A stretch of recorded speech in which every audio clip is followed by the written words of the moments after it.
Hello, everyone, and welcome to SUNUP. I'm Lyndall Stout. Springtime in Oklahoma means it's also severe weather and wildfire season.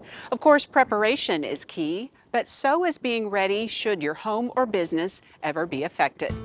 To begin, let's go to Dr. Gina Peek. It is April in Oklahoma, and we know that the weather can be unpredictable. There are some simple things that families can do to better be prepared for the season. One is you can create a family emergency plan. Something as simple as sharing contact information, making sure that family members know where you are during stressful times, identifying safe places in your home in case you do need to shelter in place in a storm event. The second thing that families can do is create an emergency kit. This includes the 3 days worth of food and water that you can easily transport with you, but then also consider what documents are crucial to you, what is thinking about things that are hard to replace. So for example, anything to do with owning property or birth certificates, marriage certificates, things like that. Things that would be a little bit difficult to replace if you had to. If you would like to get more information about the best way to be prepared in your community, visit with your county extension educator. Let's say you want to build a 3-day emergency kit, but you're not sure exactly where to start. You know you need food and water, but what else?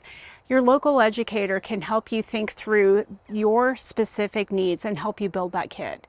Let's say medications, anything that you might need in order to be not only comfortable, but healthy during those 3 days. Oklahoma does have unpredictable weather, and there are lots of different disasters that can happen throughout the year. And so family preparedness is important no matter what day of the year it is. Well, when I think about drought, I think also of the risk of wildfire. And so if there isn't a firing event, well, families can also tune into your local, tuning into your local TV stations or however you receive your news can help you, determine if there's a fire coming your way. And in that case, again, if you need to evacuate your property, having that 3-day kit is absolutely essential. Grab your kit and go, and then let the professionals deal with the fire on the property.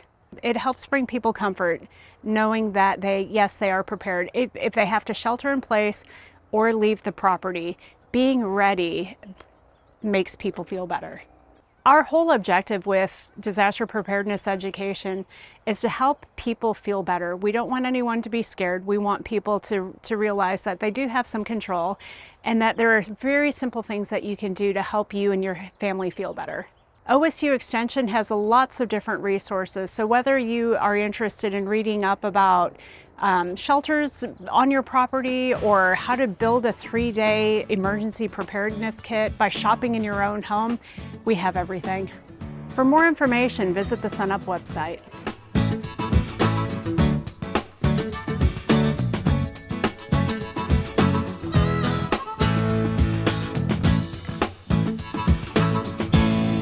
Welcome to this special edition of the Mesonet Weather Report. I'm Wes Lee.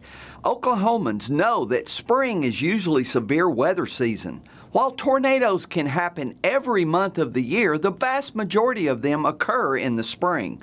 Late April, May, and June are the most frequent months according to the National Weather Center. It is also when they tend to be largest and the most severe in size.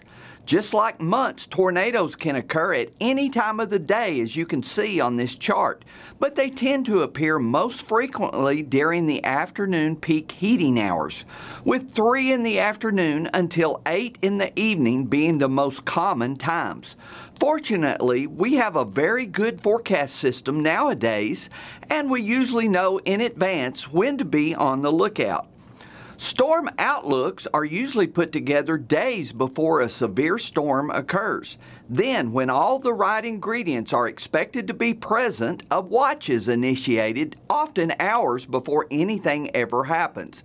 And lastly, when the weather ingredients are all put together in the right sequence, a warning is issued. This outlook was the one for the end of March, when tornadoes hit Little Rock. You can see areas were ranked 1, marginal risk, through 5, high risk, and given a corresponding color on the map. Now here's Gary with more on our spring severe weather season. Thanks, Wes, and good morning, everyone. Have you ever wondered why Oklahoma has so much severe weather during the spring and even into the early summer months? Well, Oklahoma is the capital of weather disasters, unfortunately, whether we like it or not. In fact, did you know that Oklahoma leads the country in the number of FEMA-declared disasters since the year 2000? Those are weather disasters particularly. Well, that takes into account all weather disasters, of course, but the reason we have all that crazy weather, including our spring severe weather season, is pretty easy. Just like in real estate, the answer is the same: location, location, location. Cold, dry air from the north is funneled southward by the Rocky Mountains over the Great Plains, where it meets the warm, moist air from the Gulf of Mexico rushing northward. Now, this clash of air masses is also met by warm, dry air off the higher elevations of the Rockies and the Colorado Plateau. These colliding air masses over Oklahoma can create the most exceptional conditions that allow for vigorous updrafts or rising motions in the air parcels that are essential for thunderstorms. Now add to this a fast-moving river of air in the upper levels called the jet stream, and then you have wind shear, which allows those thunderstorms to start spinning into what is called a supercell. Now, from these rotating thunderstorms come the worst of what our weather has to offer, which is, of course, giant hail, damaging winds, and sometimes tornadoes. And let's not forget those other Oklahoma staples like flash floods, squall lines, heat bursts, and of course, the dangerous cloud-to-ground lightning strikes that comes with any type of thunderstorm. Now, unfortunately, if we see a spring without severe weather, we're probably dealing with drought, and that's exactly what we're seeing across much of the northern and western half of the state right now. So as usual, when it comes to Oklahoma's weather, we often have to take the good with the bad. That's it for this time. We'll see you next time on the Mesonet Weather Report. We're continuing our discussion on wildfire and storm season with our ag policy specialist, Dr. Amy Hagerman. And Amy, you know, after the storms pass, that doesn't necessarily mean that, you know, safety doesn't need to be a concern. Absolutely. It should be the first concern at any point whenever we have a wildfire or a storm. And the first thing is just to make sure it's safe to go back on your property to check out the damages. If you're talking about a fire, is it safe to get back in that area? Are you away from the line of the fire? If you're talking about a tornado, those structures probably need to be checked out to make sure it's safe to get back into that area. So just that's first consideration. Safety before you go in, and then go check the damages, because then you really know what you're working with and you can begin to document those. So let's dive right in. Documenting, you know, you mentioned going out and observing the damage. What are some things that people need to consider when doing that? So the first thing is you're thinking about insurance, you're thinking about your lender, and you're thinking about federal programs. So there's a couple of different kinds of documentation there that you need. The first is your documentation that you have safely stored on some secondary location, that if some sort of damage happens to your home, that you have a secondary backup of things like your ownership paperwork, your insurance policies, and things like that. So that's the first thing we're checking out, making sure we have that paper documentation available. Then we're taking pictures and videos of the actual damages. Again, safety first, make sure it's safe to go in and do that. But you need some sort of idea that you can take to your insurance agent or to your USDA agent to give them an idea of the kind of damage that you actually experienced on the operation or in your home. So videos, photos are great for that, even just taking them on your phone, texting them to your agent if they have that kind of system. So is there, you know, obviously there's not necessarily a deadline, but is there, you know, the time frame of that? Like, how quickly do people need to act? I think you need to bear in mind, especially if it's a widespread disaster, there's going to be a lot of people reaching out at once. So start reaching out early, but be prepared to be patient as they deal with multiple people that may have damages. But you want to be fairly quickly, especially for a lot of the federal disaster programs, that notice of loss needs to occur within 15 to 30 days. You don't have to be out within the first 24 hours, but certainly within the first week. You want to have a good idea of what those damages are and start making those contacts. It needs to be done as soon as is safely possible. You know, for our wheat producers in the state, and for those who are, you know, actually able to make a crop, and you know, the crop's starting to probably getting close to heading out, maybe already in some areas. I always say this is kind of the cross your fingers stage for the storms, because hail is a big thing here. So you know, what are some things that producers can do as they are kind of crossing their fingers looking for? Is it more just preparedness and just keeping everything in order?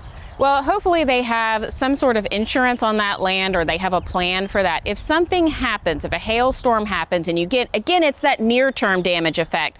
You want to get your notice of loss in very quickly. You want to get somebody out there to look at the damages, to document it as appropriate for that policy that you have before doing any kind of cleanup with it. And that's true whether we're talking about wildfire or tornado or hail damage to a wheat crop.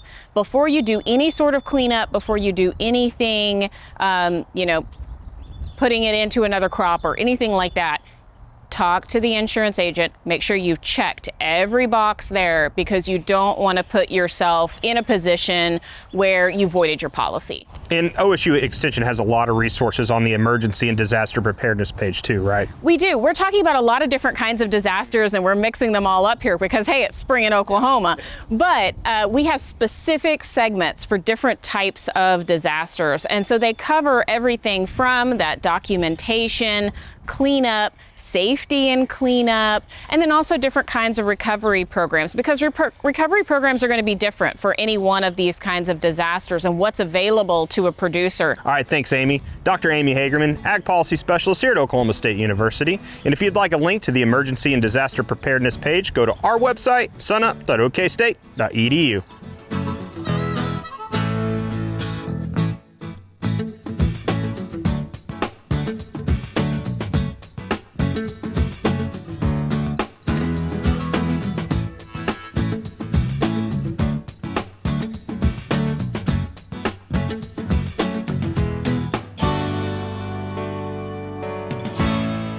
Dr. Derrell Peel, our livestock marketing specialist, is here now. Derrell, it sounds like it's been a historic first week of April for fed cattle markets. Tell us what's going on.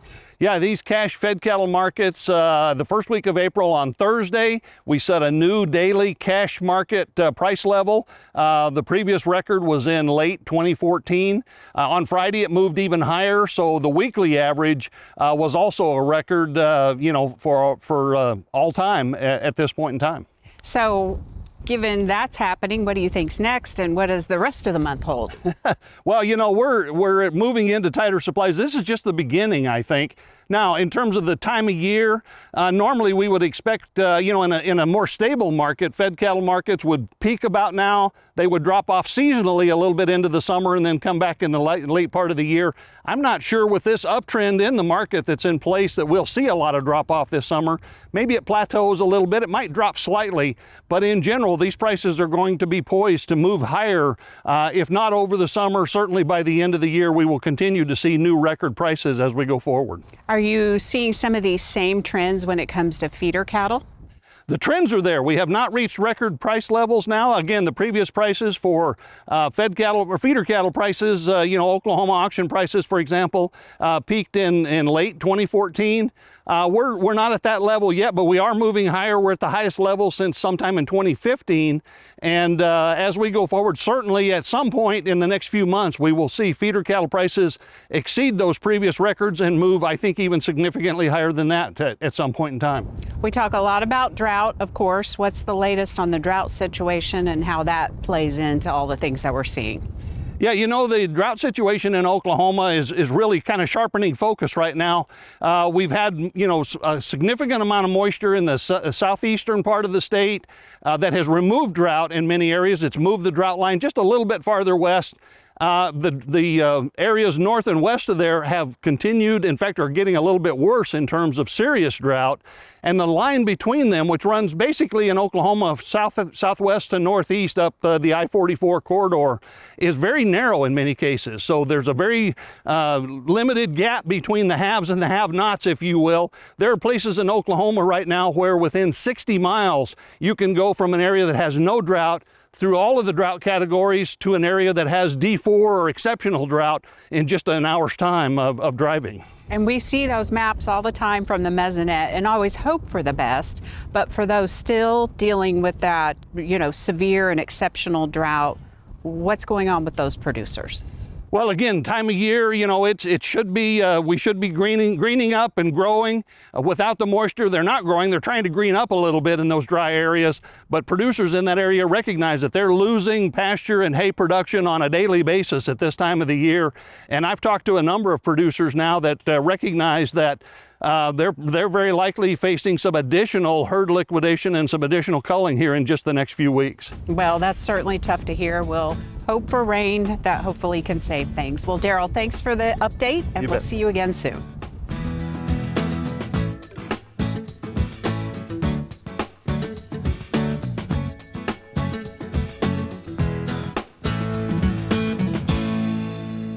Good morning, Oklahoma, and welcome to Cow-Calf Corner. I'm Mark Johnson, and this week's topic is to give you a little more information on the National Beef Cattle Conference that we're hosting here on campus in May. The dates of this conference are going to be May 24th and 25th. This is a big event that is co-sponsored between we here at OSU and OSU Cooperative Extension, the Cattlemen's Congress Show, and the Noble Research Institute. This program is literally going to have something to offer for someone from any segment of the beef industry, consumers of beef, commercial cow-calf operations, and purebred breeders alike. And today we're going to visit a little more about the topics that are going to come up on May 24th and 25th during that conference. We're going to begin by addressing grazing lands and managing our cattle and grazing systems for the health of the soil, the plants, and the cattle over the long term. We're going to have reports from speakers talking about what we're finding out right now in terms of national beef audits. We're going to take a look at emerging trends in the packing industry and consumer demand.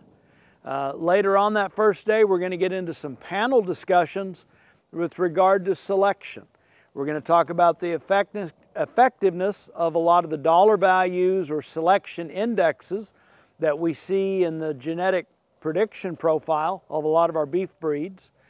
We're going to have another panel discussion on the importance of continuing to collect and turn in phenotypic data relative to genomics and DNA and its impact on genetic prediction. We're going to have a lot of question and answer sessions. You're going to get the opportunity to ask questions of these speakers. That first evening, we're going to have a certified Angus beef steak dinner. We're actually going to have our headline or keynote speaker is Dr. Frank Mitloner from UC Davis. He's going to speak to us that first night. And then the next day we'll start off again at the Toddeshek Arena, and we'll get into the concept of selection for extremes. You know, this conference follows up the Blueprint for the Right Kind conference we did in 1988.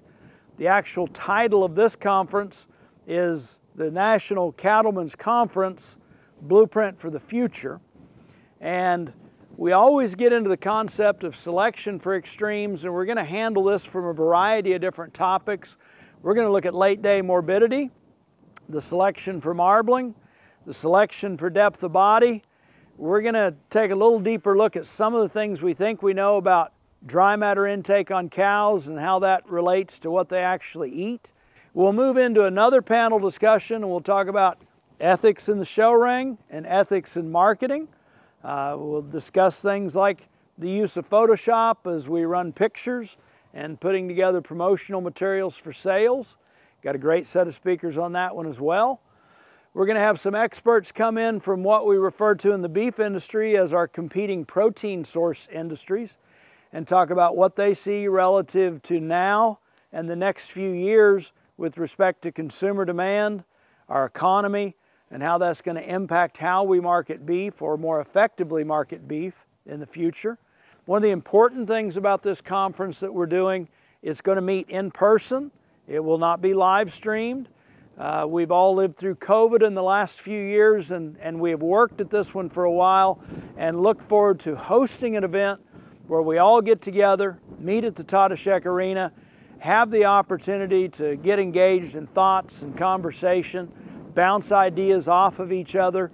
And at the conclusion of that 2 days, as we wrap up, we hope that everybody gets the opportunity to take something home, some ideas and some thoughts to literally give them a blueprint for the future. So You can actually go find out a more detailed schedule for this conference at thecattlemen'scongress.com/conference, and we'll actually include that information as this video plays on SUNUP, so you can go check out that website and see the detailed conference schedule. You can also make registrations at that. This is going to cost $200 to attend for 2 days, which will include dinner the first night of the conference and some other meals as well. So a lot more information available to you there. We look forward to hosting this. We've got a history of doing these at Oklahoma State University and feel like we're going to cover a variety of topics and current challenges in this industry right now and present some information that's going to help everybody as we move forward in the future successfully for the financial benefit of our cattle operations. Thanks for joining us this week on Cow-Calf Corner. Look forward to seeing you next week.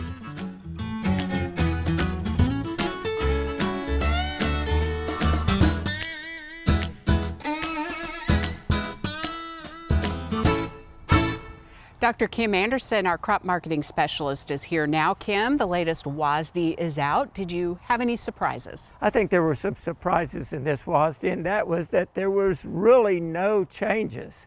You look at wheat, they increased ending stocks, about 50 million bushels. The hard red winter wheat ending stocks, they lowered about 5 million bushels. And the offset of higher U.S. wheat ending stocks was offset by foreign ending stocks being lowered just a little bit. Corn and beans, there was no change in U.S. corn and beans. And if you look what happened in the market after the report, nothing, just wallowing around. So the surprise, nothing. However, in May we could have a surprise, because in May they released the 23-24 marketing year estimates, the first estimates to come on that, and the market will be watching those real close, both for the United States and for the world. What is the market now offering for harvest delivered grain and cotton? Well, if you look at wheat, somewhere around $8 a bushel. If you go to southern Oklahoma around I-40, 20 cents less, $7.80. You go down to Snyder Altus, it may drop another 10 cents from that. The Panhandle about 10 cents higher. You're looking at corn, $5.30, the Panhandle $6.20, southern Oklahoma around Weatherford, that area around $5.80, and soybeans $12.20. And if you look at those charts, we just haven't had any changes in those prices over the last couple of weeks. Keeping a close eye on the wheat crop in Oklahoma. Is it getting any better or any worse? Where are we at? If it's going any direction, it's probably getting worse in Oklahoma. You look at Kansas, that's 61, poor to very poor, 61%. You look at Oklahoma, 46%. The crop's just in bad shape. You've got little areas, little spots that's gotten rain, and the crop looks relatively good. Well, I talked to one producer, and he said it's too late for rain right now. Now you go up into Montana, Wyoming, South Dakota, those areas, you've got 10% poor to very poor, 1% in Wyoming. So it's relatively good in those northern states. But down here in Oklahoma and Kansas, where the wheat is grown, it's not very good, and the price reflects that poor condition. Soft red winter wheat, it's in good shape, and it's probably improving as we're getting closer to harvest. But this part of the world, we're hurting for certain. For sure, hurting for certain. Last but not least, given all the things we talked about, your guidance for producers. Oh, producers are, I mean, it's their time in the barrel, and it's a hard time to face farming. I think they just got to work their way through it. What we're being offset with the yield, we have a relatively higher price. If they can't harvest it, we got a relatively good insurance price, and hopefully they bought insurance last fall. So they've got some protection there. But you know, they had, like you get up in Montana and those areas where they have the high price and the production, they're going to come out smelling like a rose. But these producers, they just got to work their way through it. We will survive. Okay, Kim, thanks a lot. We will see you next week.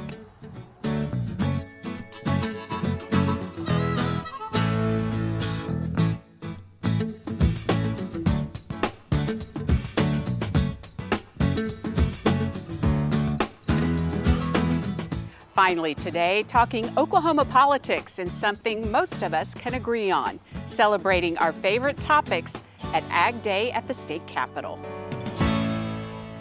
5, 4, 3, 2, 1. Welcome to Ag Day. All right. Today was Ag Day at the Capitol, so we're here in Oklahoma City, and at the Capitol building we get to have the experience of going and talking to different legislation, as well as having different vendors come out and promote their business, and just understanding all the different aspects that agriculture is so prominent here in Oklahoma. 3.8 billion. We have an opportunity to be a part of different organizations that I wasn't aware of. So I've joined the Oklahoma Cattle Women's Association, as well as the Beef Council. So there's a lot of different entities that I know are out there to support farmers and ranchers that I think everybody needs to know about. Well, we have Ag Day at the Capitol occurring here today. It looks like we've got a lot of traffic down there already, and this is an opportunity, I think, for Oklahoma agriculture to be on point and to be really noticed by not just us, but some of the legislatures that come through. And so we have a really great opportunity to showcase a lot of the activities that are going on in agriculture. A lot of commodity groups are here. Of course, our agency is here from Ag Research, along with OSU Extension and Ferguson College. But we have just a great opportunity to showcase agriculture for one day. I hope that the general public and the legislators are able to understand just how many people are involved in the different entities of agriculture, from forestry all the way down to canning and growing your own food and selling it out at farmers markets. A big thank you to everyone who was able to stop by and say hello this week at Ag Day at the Capitol. And that'll do it for our show. Remember, you can see us anytime on our website and also follow us on YouTube and social media. I'm Lyndall Stout. Have a great week, everyone, and remember, Oklahoma agriculture starts at sunup.